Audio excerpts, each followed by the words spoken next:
Hey everyone, I'm ALFORD from MillennialHomeowner.com. Millennial Homeowner is a website dedicated to helping millennials become smarter, happier homeowners. So remember, millennials, right now, it's our time.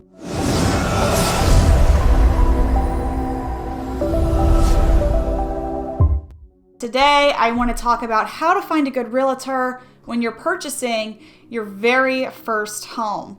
After all, you have a lot of options when it comes to choosing a realtor, so it can be helpful to know what you're looking for. Because like many professionals, there are some good realtors and then there are some that are less than stellar. But luckily, I think finding a good realtor is easier than you think. So here are some of our top tips for finding the right one for you.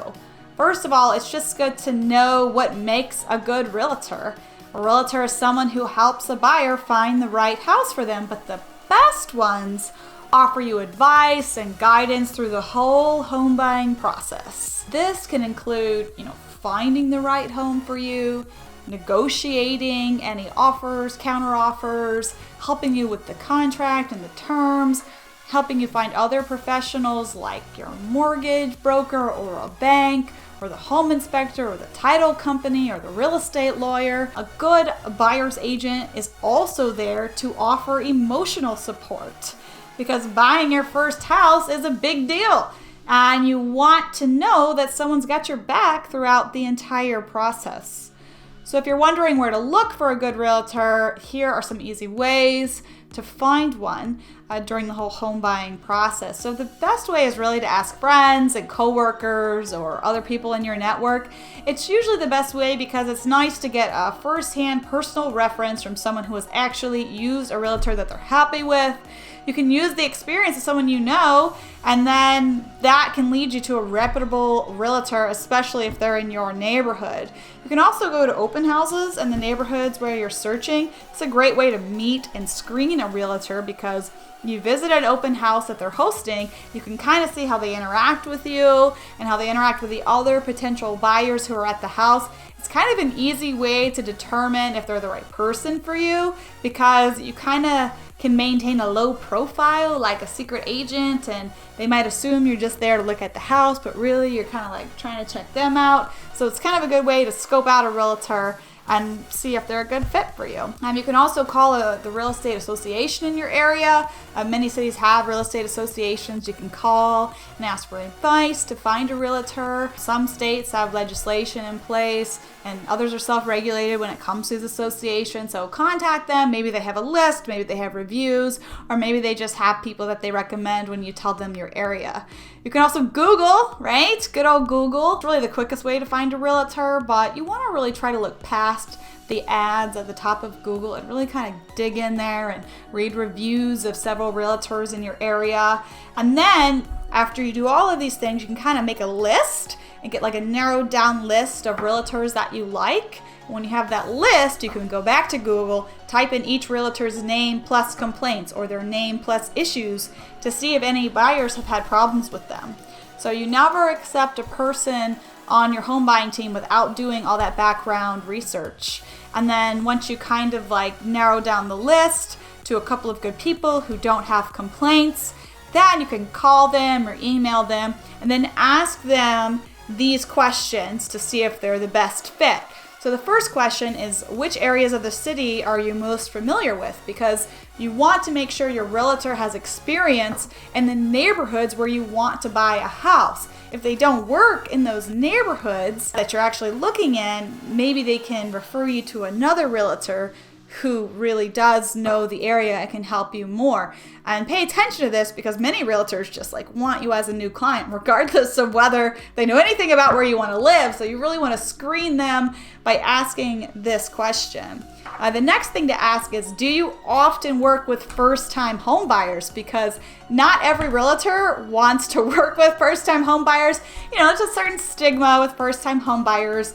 Many realtors feel like there's a lot more hand-holding involved, and it's because it's a new experience. And this experience is usually filled with a fair amount of indecision and second guessing and lots of questions.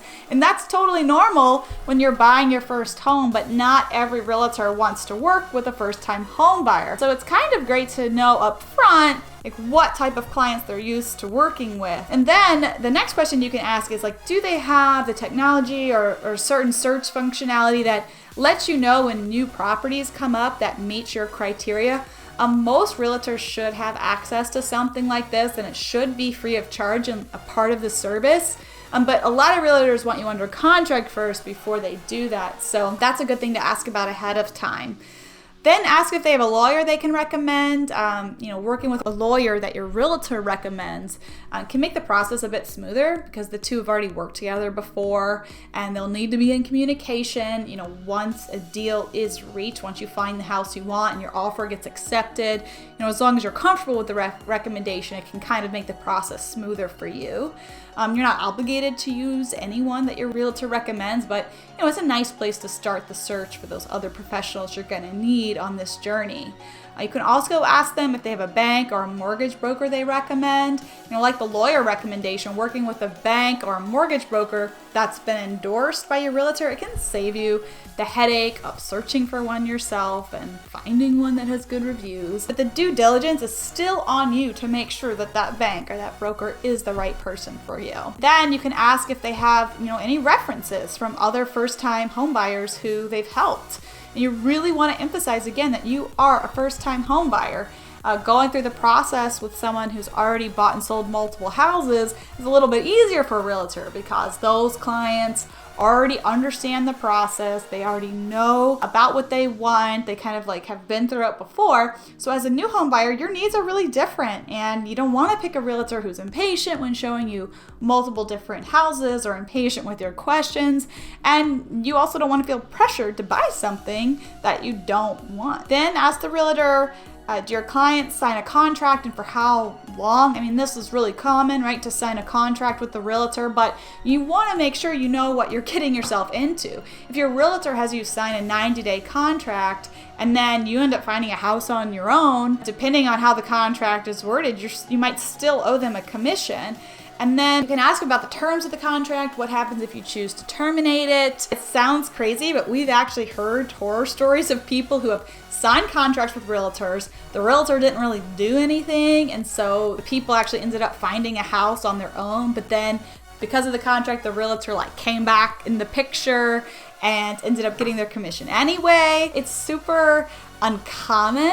These cases of this happening are generally really rare, but it's still good that you know that it does happen so that you're aware and prepared if it ever comes up.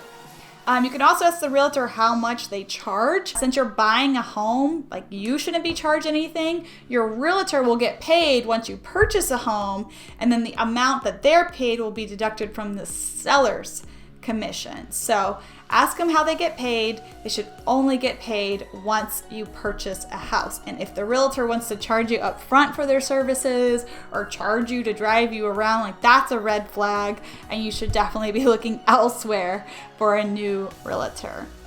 All right, so once you finally go through all of that and you pick the realtor you want, like I said, they're gonna ask you to sign a contract with them. That's the next step in the journey. And this will enable the realtor to act on your behalf. The contract for buyers is usually called an exclusive buyer agency agreement, and it will outline the length of the contract, the terms of the contract, the services the real estate agent will provide you, and all of that good stuff. And after that is signed, then you can get to the fun part and start looking for your new home. So I hope that this has been helpful for you as a first-time home buyer. I hope it helps you when you're looking for a real estate agent, and I hope you find the absolute best one for you who is patient and gives you that emotional support which is what you really need. For more tips on home ownership or buying a home, we welcome you to visit us at millennialhomeowner.com. And remember, millennials, it's our time now. Thanks for watching. Bye.